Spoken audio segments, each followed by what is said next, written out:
The movie kicks off with Columbus narrating the situation in the US, which is no longer the United States of America, but has become the United States of Zombieland. Columbus has crafted a set of survival rules, starting with cardio, because, as he points out, the first ones to go in the apocalypse were the out of shape. But staying fit isn't enough, you also need to know how to handle a gun, leading to his second rule. Double tap, meaning always make sure to shoot a zombie twice, just to be safe. The third rule? Beware of bathrooms. You definitely don't want to be caught with your pants down. He also adds seatbelts to the list, to avoid ending up like a poor woman he saw. The fifth and the most important rule is, like the video and subscribe to the channel. Make sure to follow it. Columbus developed these rules based on hard-earned lessons from his own experiences and watching others' mistakes. The story shifts to 2 months after the apocalypse began, with Columbus believing he's the last survivor in a world overrun by zombies. He explains that he's always been a loner, and in a weird twist of fate, it's his solitude that's kept him alive. His survival, he insists, comes from strictly following his own rules. In one scene, as he approaches a bathroom, a zombie suddenly attacks, proving he's right about his rules. While fleeing, Columbus jumps into a car, fastens his seatbelt, and manages to escape, until he realizes there's a zombie in the back seat. He crashes into a wall, launching the zombie through the windshield. But it's not over yet. The zombie comes at him again through the broken window, so Columbus uses his gun and follows rule number 2, double tap, to finish it off for good. The next day, Columbus keeps moving, sticking to rule number 7, travel light. He's headed back to his hometown, hoping his parents are still alive. While on the highway, he spots a car and hides. He meets a man, and after both confirm they're not infected, they lower their guns. Eventually, Columbus asks for a ride. The man refuses to share his real name to avoid getting attached, so they nickname each other after their destinations, Columbus and Tallahassee. Columbus then emphasizes another rule. Always check the back seats. On their journey, Columbus notices Tallahassee's obsession with Twinkies. They stop at a Hostess truck, but Tallahassee is furious when it's filled with snowballs instead of Twinkies. During a bathroom break, Columbus opens up and shares his fear of clowns, which is even worse than his fear of zombies. He also reflects on the moment he lost hope in the outside world. He recalls the night when his neighbor, 406, frantically knocked on his door, saying someone tried to bite her. Exhausted and afraid, she fell asleep on his shoulder, only for Columbus to wake up and find her turned into a zombie. As 406 attacks, Columbus begs her to stop and tries to shut the door. She breaks her foot but forces her way in. Columbus runs, but when she attacks again, he's left with no choice. He hits her in the head and kills her, marking his first encounter with a zombie. The movie shifts back to Columbus and Tallahassee. Columbus mentions a rumor about a zombie-free safe zone back east, but Tallahassee brushes it off as a myth. On the road, they spot a zombie eating someone. Columbus is disgusted, while Tallahassee jokes about feeling hungry. Without hesitation, Tallahassee hits the zombie with his car door. They stop at a grocery store to search for Twinkies. Tallahassee claims there's a box waiting for him, maybe the last one in the universe. Inside, he plays a guitar to lure out zombies. One appears, and Tallahassee kills it without mercy. A second one follows Columbus, but Tallahassee saves him and takes down another zombie too. Soon, they meet a girl named Wichita, who asks for help. She leads them to her younger sister, Little Rock, claiming she's been bitten by a zombie. Wichita struggles with the idea of killing her sister, but Columbus refuses, as Little Rock is still alive. Little Rock plays along, saying they've already said their goodbyes. When Columbus hesitates to shoot, Tallahassee takes the gun and is confused when Wichita insists on doing it herself. But as soon as Tallahassee hands her the gun, she turns it on them, revealing they've been tricked. The clever sisters outsmart Columbus and Tallahassee, taking their weapons and car keys before driving off to Pacific Playland, a rumored zombie-free zone where Wichita promises Little Rock a safer life. Left stranded, Columbus and Tallahassee search for a new car, swapping stories about the worst zombie kills they've seen. Their luck changes when they find a yellow car. Tallahassee, thrilled, removes the hands from the steering wheel and finds a stash of weapons in the trunk, celebrating with shots in the air. Though Tallahassee is eager for revenge, Columbus convinces him to let it go and keep moving. On the road, Tallahassee opens up about his beloved puppy, Buck, whom he loved a lot. He claims he was a home for him, but the zombies took it from him. He tells Columbus to not dwell on the past and instead enjoy the little things. which Columbus adopts as a new rule. Later, they spot the car the girls stole. Tallahassee leaves, asking Columbus to wait for his signal. He checks it out and finds it empty, but when he returns, he realizes Little Rock has taken them hostage again, ordering Columbus to honk while holding Tallahassee's gun. Wichita hops into the driver's seat, and Columbus reveals that the sisters have been con artists from the start. He flashes back to when Wichita tricked a man at a gas station by pretending she lost the ring and promised a $3,000 reward. Little Rock later pretended to find it, and the man paid her $400 for it. The sisters reunited, having pulled off another scam. Despite everything, Columbus feels a bit happy, still crushing on Wichita. Soon after, Tallahassee steals back their car. When Wichita pulls out her gun, Columbus pleads with everyone to calm down and act like sensible Americans. They finally lower their weapons. Little Rock tells Columbus they're heading to Pacific Playland, a rumored zombie-free zone. When Columbus asks about his hometown, Wichita casually mentions that Columbus, the city, burned down. Sad at the loss of his family, Wichita offers to help him find a ride. Later, Wichita stops the car, urging Columbus to leave and find his family. Though confused, he chooses to stay with them.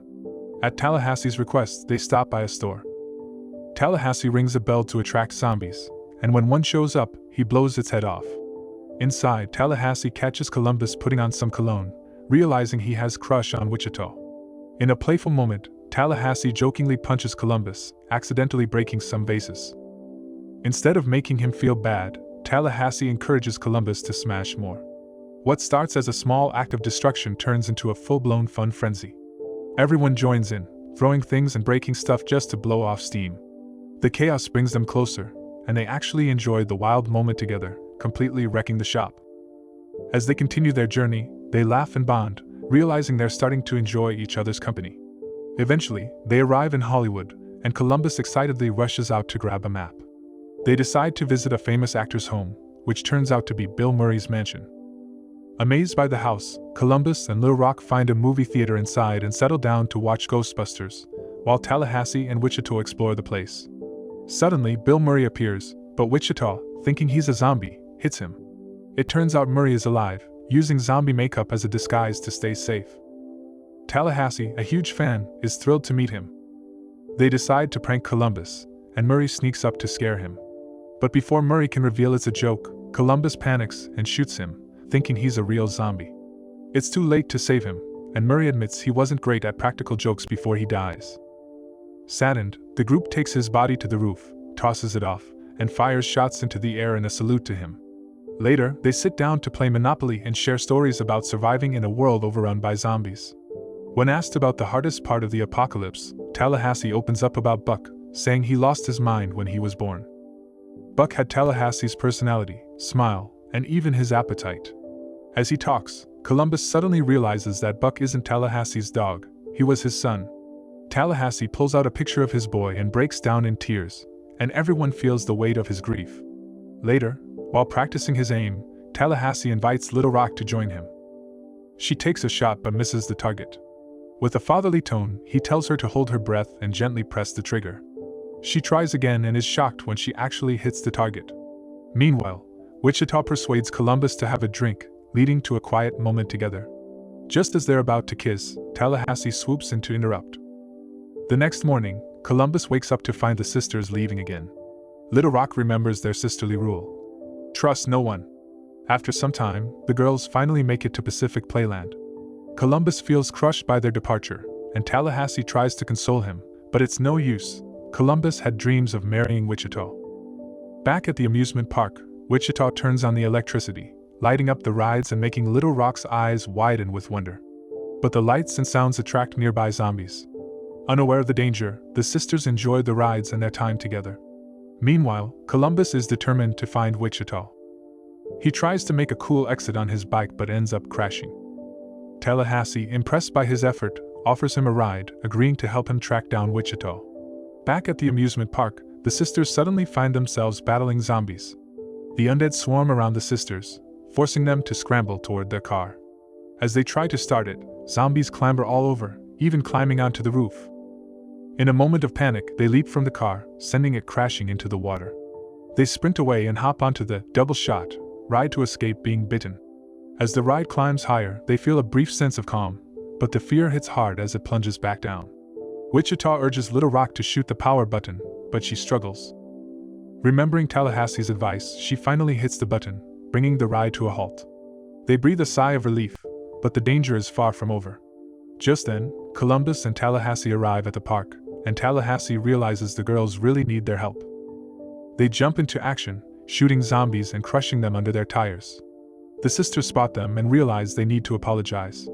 Columbus watches the submerged car, feeling sad, until he hears Wichita scream. Tallahassee shouts for Columbus to save his girl. Tallahassee creates a distraction, drawing the zombies away from the sisters. But as some zombies start climbing the ride, Wichita shoots a few down before running out of ammo. Columbus dashes into a haunted house, followed by a zombie he quickly dispatches.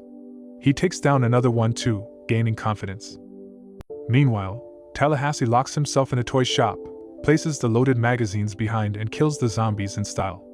As Columbus fights his way to the girls, he encounters a clown zombie, which makes his skin crawl.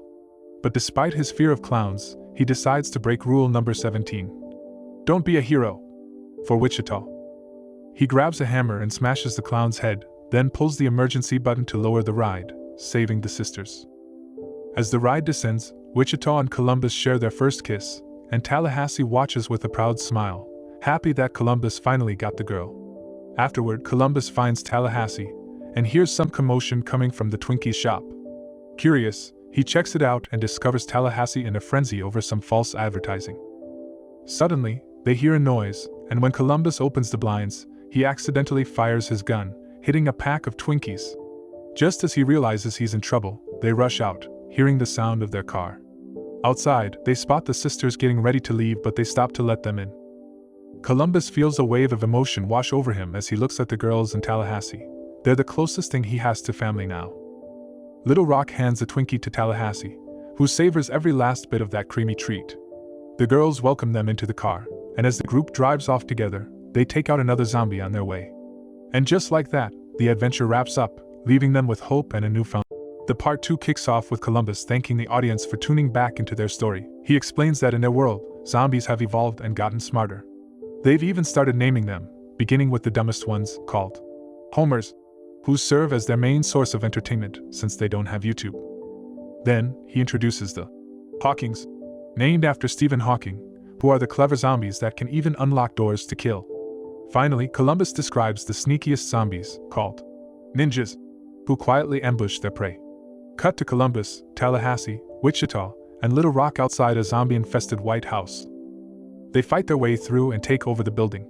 Inside, Tallahassee declares himself the president, but Wichita disagrees and jokingly nominates her sister, Little Rock, as the vice president, who plans to take over when zombies inevitably kill her sister. Columbus has rules for surviving the apocalypse, and one of them is enjoy the little things. He tries to make the White House feel like home, even though things get a bit weird, like when Wichita asks him to cover Lincoln's eyes because he slept on the couch after his blindfold fell off. Meanwhile, Little Rock tells Tallahassee to find someone for himself, but he's obsessed with his car. Beast. Little Rock dreams of getting married and starting a family, but Tallahassee insists that they are her family now. Columbus describes how they treat every day like Christmas, especially after Wichita gives him a first edition of Tolkien with a sweet note inside. Tallahassee then gifts Little Rock a gun, a Colt 45, which once belonged to Elvis Presley and was gifted to a president during a White House visit, but she's not thrilled about it. Little Rock, frustrated with not finding anyone her age, decides to leave.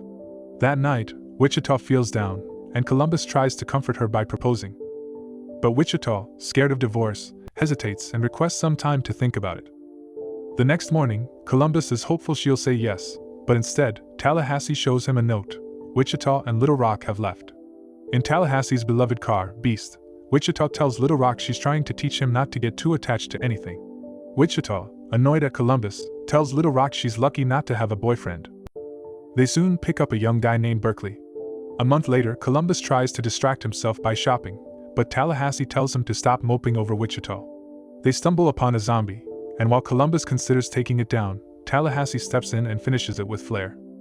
Columbus jokes that it wasn't quite zombie kill of the week material, an honor he says belongs to Jack Siderman, who killed a zombie with a harvester. Tal then informs him he has Native American blood coursing in his veins. As he starts stories about his Blackfoot ancestors about how they used to hunt buffaloes by herding them off the cliff, Columbus walks away to check out some fragrances. He bumps into a girl named Madison, who immediately hugs him. Tallahassee learns she's been living in a freezer through the whole apocalypse and thinks she's not too bright when she asks if he dislikes her. Ignoring Tallahassee, Columbus invites Madison to join them at the White House. Once there, Tallahassee, annoyed by Madison, pulls Columbus aside and suggests they ditch her, but she interrupts, asking Columbus for a tour. As they reach Lincoln's bedroom, Madison jumps on Columbus, and despite his attempts, he can't stop her. After a while, Tallahassee hears a loud noise and goes to check it out, with Columbus following close behind. They break open a door and are shocked to find Wichita, who claims she's back to get some ammo. As they laugh, she reveals she's actually lost Little Rock. She explains they met a guy named Berkeley, which annoys Tallahassee, but Columbus calms him down. She adds that Berkeley is a musician who survived without any violence, making Tallahassee even angrier. Wichita then adds she heard them talking about Graceland, and the next morning, Little Rock left with Berkeley. Wichita asks for their help and ammo to find Little Rock, mentioning that there are new, evolved zombies that are faster and deadlier. They agree to help, and Tallahassee says they'll leave early in the morning. When Wichita and Columbus are alone, she apologizes for rejecting his proposal, hinting at a new beginning, but Madison arrives and ruins the moment again. The next morning, Tallahassee hopes to travel in his beloved Beast, but is crushed to find a minivan instead. He complains about going to Graceland in such a car but reluctantly agrees. After loading up, Columbus and Wichita argue about who ditched whom. Madison shows up, ready to join them, even though no one wants her to. They let her come along anyway, and Tallahassee angrily unloads his stuff from the minivan. During the ride, Wichita teases Columbus again, so he has Madison share how romantic their first meeting was, contrasting it with how Wichita had stolen his car when they first met. Meanwhile, Little Rock asks Berkeley for some weed, and he eventually shares his stash with her. Back on the road, Columbus and his group spot a bus by a bridge. Tallahassee uses binoculars to point it out, and they head toward it. As they go, Columbus tells Wichita she's mean, while Madison is sweet and innocent. Wichita isn't happy and sarcastically says Madison must be Columbus's soulmate. As they tease Madison, Columbus tells her to ignore them. They get close to the bus, and Madison rushes to get inside, setting off the alarm and attracting zombies from everywhere. Columbus climbs onto the bus to guide the others as Tallahassee and Wichita take down zombies one by one. He's so focused on helping that he doesn't notice a zombie sneaking up behind him. Wichita shouts just in time, and Columbus dodges and kills it. As they start to relax, a zombie grabs Madison's foot, but Columbus saves her. Suddenly, a mutated zombie appears. Tallahassee shoots it, but it dodges the bullets.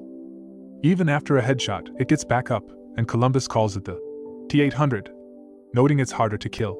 Tallahassee keeps firing, but it won't go down until he finally blows its head off with his foot. They get on the bus, excited to continue in style, but a flat tire forces them back to the minivan. A bit later, Madison gets sick, and Wichita tells Tallahassee to stop. Madison throws up and runs into the woods. Wichita and Tallahassee insist Columbus put her down before she turns into a zombie. Reluctantly, he approaches with a shotgun. Madison panics, but Columbus calms her. 2 gunshots ring out, and he returns, telling Tallahassee to drive. That night, they arrive at Graceland, and Tallahassee is thrilled to be back on Elvis Presley Boulevard. But his excitement fades when he finds the place in ruins. With no sign of Little Rock, they drive further and spot a nearby hotel. They are thrilled to see Tallahassee's Beast parked outside and hope Little Rock is inside. Entering the hotel, they find it filled with Elvis memorabilia. They split up to search for Little Rock, and Tallahassee spots a piano, playing his favorite song. Suddenly, a woman named Nevada confronts him, demanding to know why he's there. Wichita and Columbus arrive, and Wichita asks about Little Rock. Nevada says Little Rock left a few days ago with her boyfriend and has no idea where they went. Meanwhile, Little Rock and Berkeley are heading to Babylon, a peaceful commune for young people, while a zombie horde chases their car. Back at the hotel, Tallahassee and Nevada bond, and he shares his love for Elvis. Tal demonstrates how he impressed the hottest girl of his school by performing his Elvis moves in the library, and the trick does its magic on Nevada too. The next morning, Little Rock and Berkeley reach Babylon, where they learn guns aren't allowed. A guard melts down Little Rock's gun to make her a pendant. Meanwhile, at the hotel, Tallahassee hears a noise and discovers his beloved Beast has been crushed by a monster truck. A man named Albuquerque appears, and Tallahassee argues with him. Wichita and Columbus are stunned by how similar Albuquerque and Tallahassee are. Then, Albuquerque's partner, Flagstaff, shows up, looking and acting just like Columbus. After a detailed conversation, they realize they have the same rules, just phrased differently. Inside, Albuquerque and Tal argue again and talk about whose partner is better. Suddenly, they hear noises and rush to the windows. Spotting T-800 zombies outside, Albuquerque and Flagstaff head out to fight them, refusing Tallahassee's offer to help. Everyone watches as Albuquerque and Flagstaff fight off the zombies and confidently return inside. But then Nevada spots a bite mark on Albuquerque's wrist. He tries to act normal, but soon shows symptoms. He reveals that Flagstaff was bitten twice, and Flagstaff, also trying to stay calm, ends up vomiting. Both quickly turn into zombies and attack Tallahassee and Columbus. The girls try to help, but bullets don't work on them. After a tough struggle, Tallahassee manages to brutally kill Albuquerque, and Nevada saves Columbus by shooting Flagstaff in the head. Later, as they leave the hotel, Nevada tells Tallahassee to come back if he survives. Tallahassee, Columbus, and Wichita continue their journey in the minivan. After some time, they come across a circus truck and find Madison inside, claiming she missed them. She explains her sickness was due to a nut allergy from eating trail mix, not a zombie infection, and thanks Columbus for not shooting her. As they drive, Columbus reflects that he and Wichita are meant to be together, but Madison's return has complicated things. They are shocked when they spot Babylon's tower in the distance. As they get out of the car, Tallahassee throws a bomb inside the minivan to destroy it, leaving the others confused. At the gate, the guard refuses to let them in with their guns. Tallahassee argues but eventually gives in to see Little Rock. Inside, they find Little Rock with her new friends. She's surprised to see them and privately tells them they won't fit in, as the people at Babylon are against violence. After everyone leaves, Tallahassee feels happy seeing Little Rock with her new friends. Later that night, he tells the group he's leaving, feeling the West calling him again. He says his goodbyes and gives Little Rock some strange advice that she doesn't understand. As he drives away, Tallahassee runs into a T-800 zombie and then sees a massive horde headed for Babylon, drawn by the fireworks. He quickly turns back and warns everyone of the danger, ordering them to cut the music and fireworks. When Berkeley pretends to have a plan, Little Rock breaks up with him, calling him a fake artist. Tallahassee is pleased but focuses on organizing a defense. He rallies everyone, explaining that while the T-800s are many, they have biooil that can be used against them. He plans to set the zombies on fire and asks everyone to make gauntlets for close combat against stragglers. They set up traps, and Little Rock and Tallahassee prepare a firework wheel to lure the zombies in. Once everything is ready, they light the traps and prepare for the fight. The T-800s break in, and Columbus and his friends scramble up a safety tower. They anxiously wait for the explosion, which finally goes off, wiping out most of the zombies. But soon, more zombies surround the tower. Tallahassee and the group fight bravely, but soon realize they're outnumbered and losing hope, until Albuquerque's monster truck barrels in, crushing zombies. Nevada is behind the wheel, coming to the rescue.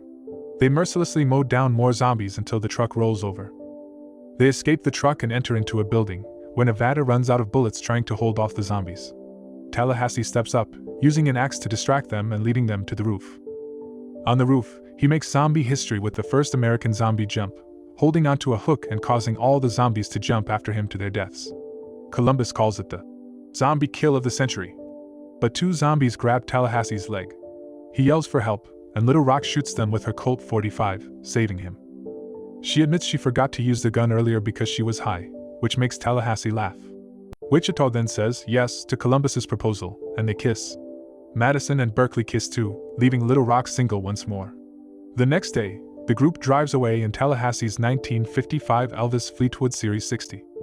When Columbus suggests going home, he explains that home isn't a place, it's the people you love.